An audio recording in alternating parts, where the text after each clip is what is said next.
Hello everyone, welcome back to the channel जहां हम बात कर रहे हैं ऐसे लीडर्स की जिन्होंने हमारी दुनिया को और बेहतर बना दिया है। इसी सिलसिले को आगे बढ़ाते हुए आज हम बात करेंगे मैनेजमेंट के सबसे फेमस इन्फ्लुएंशियल थिंकर के बारे में, और वो है पीटर ड्रकर, जिनके आइडियाज आज के फास्ट पेस्ड और एवर चेंजिंग बिजनेस एनवायरनमेंट में भी काफी एप्लीकेबल हैं। पीटर ड्रकर एक Austrian born American management consultant, educator और ऑथर थे। उन्होंने अपनी जिंदगी का कुछ हिस्सा इंग्लैंड में भी गुजारा था और जॉन मैनार्ड कैनीज का लेक्चर भी अटेंड किया था, जिसके बाद उन्होंने कहा, मुझे अचानक रियलाइज हुआ कि कैनीज और सारे ब्रिलियंट इकोनॉमिक स्टूडेंट्स कमोडिटीज के बिहेवियर में इंटरेस्टेड थे और मेरा इंटरेस्ट था बिहेवियर ऑफ पीपल। वो पीटर ड्रकर ही थे जिन्होंने मैनेजमेंट बाय ऑब्जेक्टिव्स और सेल्फ कंट्रोल जैसे कॉन्सेप्ट्स इन्वेंट किए और मॉडर्न मैनेजमेंट थ्योरी की नींव रखी,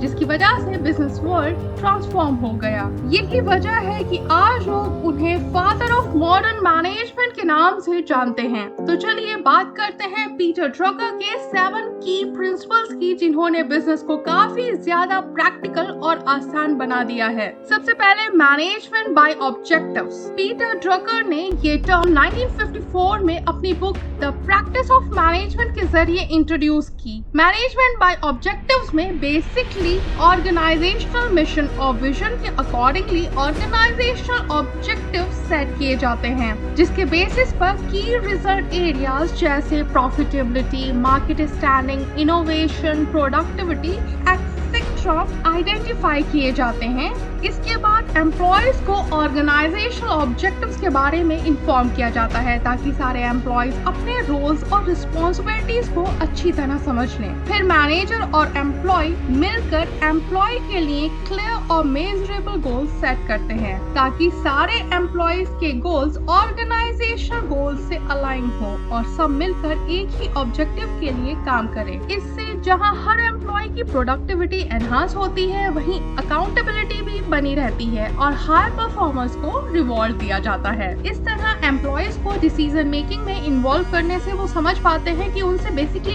क्या एक्सपेक्ट किया जा रहा है, जिससे एम्प्लॉयज में मोटिवेशन और कमिटमेंट भी कई गुना बढ़ जाता है। इसके साथ साथ ये भी बहुत इम्पोर्टेंट है कि रिसोर्सेज को ऑब्जेक्टिव से मैच किया जाए, क्योंकि जैसे ही ऑब्जेक्टिव्स क्लियर हो जाते हैं वो इंडिकेट करते हैं कि उन्हें पूरा करने के लिए किन किन रिसोर्सेज की जरूरत पड़ेगी। तब ये सुपीरियर की रिस्पॉन्सिबिलिटी हो जाती है कि वो इंश्योर करे कि उसके सबऑर्डिनेट्स के पास ऑब्जेक्टिव्स को अचीव करने के लिए सारे रिसोर्सेज अवेलेबल हैं। इसके साथ ही एम्प्लॉयज के परफॉर्मेंस को भी स्टैंडर्ड परफॉर्मेंस से रेगुलरली कंपेयर किया जाता है ताकि टाइमली प्रॉब्लम को प्रिवेंटिव मेजर्स के थ्रू सॉल्व करके ऑब्जेक्टिव्स टाइमली अकम्प्लिश किए जा सके। इसके लिए एम्प्लॉयज को ऑनेस्ट फीडबैक देना काफी इम्पोर्टेंट है। आज यही मैनेजमेंट बाय ऑब्जेक्टिव टेक्निक कई ऑर्गेनाइजेशंस की फाउंडेशन स्टोन मानी जाती है, जिसकी वजह से ऑर्गेनाइजेशंस कंटिन्यूअसली इंप्रूव कर रही हैं और परफॉर्मेंस भी मेजर कर पा रही हैं। जैसे हम सबको पता है, ऑब्जेक्टिव सेट करना आसान है, लेकिन ऑब्जेक्टिव वैलिड भी तो होने चाहिए।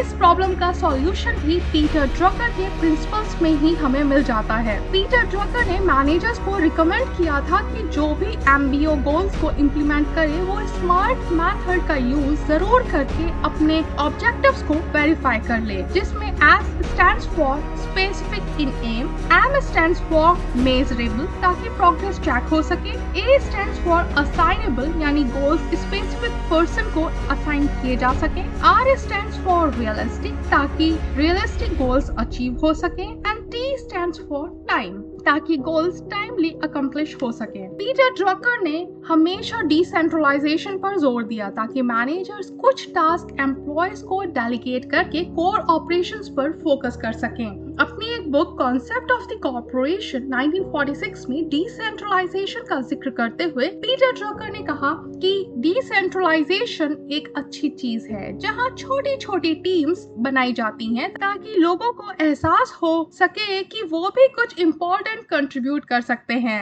उनका मानना था कि डिसीजन मेकिंग टॉप लेवल पर कंसंट्रेट होने की बजाय पूरी ऑर्गेनाइजेशन में डिस्ट्रीब्यूट होनी चाहिए ताकि सारे एम्प्लॉयज एम्पावर्ड हों और फास्ट डिसीजन मेकिंग हो सके। आज के तेज और रिस्पॉन्सिव बिजनेस वर्ल्ड में भी डिसेंट्रलाइजेशन बहुत इम्पोर्टेंट है ताकि मार्केट के अकॉर्डिंगली चेंजेस को जल्दी जल्दी अडॉप्ट किया जा सके और एक इंगेजिंग और मोटिवेटेड वर्कफोर्स तैयार की जा सके। क्योंकि पीटर ड्रकर ही थे जिन्होंने नॉलेज वर्कर्स की अहमियत को समझा। उनका मानना था कि मॉडर्न इकोनॉमी में सबसे कीमती चीज किसी भी ऑर्गेनाइजेशन के लिए उनकी मशीनरी, फिजिकल रिसोर्सेज वगैरह नहीं है, बल्कि नॉलेजेबल और एक्सपर्ट एम्प्लॉयज हैं। उनकी इसी सोच की वजह से नॉलेज मैनेजमेंट प्रैक्टिस डेवलप हुई और एम्प्लॉयज के कंटिन्यूअस लर्निंग और डेवलपमेंट पर फोकस किया जाने लगा। आज भी जहां टेक्नोलॉजी और इंफॉर्मेशन जरूरी है, वहीं नॉलेजेबल वर्कर्स की स्किल्स को डेवलप और लिवरेज करना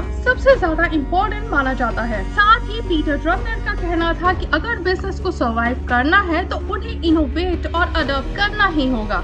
इसलिए जरूरी है कि ऑर्गेनाइजेशन न्यू आइडियाज डेवलप करे, नए और पुराने आइडियाज को मिलाएं और दूसरी फील्ड से भी आइडियाज लेकर उन्हें अपनाने की कोशिश करें या फिर कम से कम दूसरों को इनोवेशन के लिए मोटिवेट करें। इतना ही नहीं, पीटर ड्रकर ने ऑर्गेनाइजेशन स्ट्रक्चर को इफेक्टिव बनाने के लिए 3 चीजों पर जोर दिया। नंबर 1, एक्टिविटी एनालिसिस, जैसे क्या काम किया जाना है, कौन कौन सा काम एक साथ किया जा सकता है और हर एक्टिविटी पे कितना कितना जोर दिया जाना चाहिए। Second, decision analysis. Decision analysis में 4 चीजों पर ध्यान दिया जाता है। फ्यूचर में क्या ऐसे डिसीजंस लिए जा सकते हैं, impact of decisions, qualitative factors और क्या ये डिसीजंस जल्दी जल्दी लेने पड़ेंगे या कभी कभी। इससे ये पता लगाया जा सकता है कि डिसीजंस कौन से लेवल पर लिए जाने चाहिए। Third is relation analysis. Relation analysis organisation structure को डिफाइन करती है और साथ ही मैन पावर प्लानिंग में भी मदद करती है।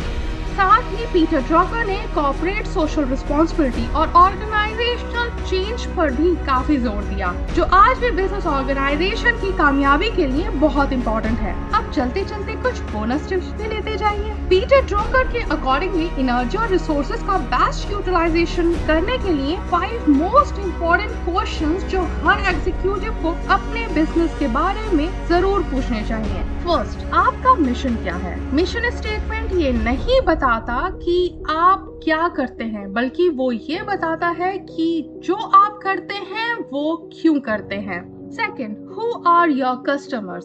आपको पता होना चाहिए कि आपके कस्टमर्स कौन हैं, ताकि आप अपने पूरे एफर्ट्स उनकी नीड्स को डिलाइटली फुलफिल करने में लगा दें। थर्ड, ये सबसे इम्पोर्टेंट क्वेश्चन है क्योंकि इसका जवाब आपके कस्टमर्स के पास ही है। आपको पता होना चाहिए कि आखिर आपके कस्टमर्स क्या चाहते हैं। Fourth, what are your results? आपको चाहिए कि आप अपने रिजल्ट्स को मेजर करें और उन्हें इवैल्यूएट करें। लास्टली, आपका प्लान क्या है? अपने गोल्स को प्रॉफिटेबली अचीव करने के लिए आपके पास प्लान जरूर होना चाहिए। इस तरह बिजनेस वर्ल्ड पर पीटर ड्रकर ने एक न खत्म होने वाली छाप छोड़ी। उनके आइडियाज जैसे MBO, decentralisation, knowledge workers and social responsibility modern business practices को हमेशा शेप देते रहेंगे। आज के डायनेमिक और कॉम्प्लेक्स बिजनेस एनवायरनमेंट में भी उनके प्रिंसिपल्स बिजनेस लीडर्स और मैनेजर्स को वैल्यूएबल इंसाइट्स और गाइडेंस प्रोवाइड कर रहे हैं। Thanks for watching. Make sure to like, share and subscribe for more videos like this.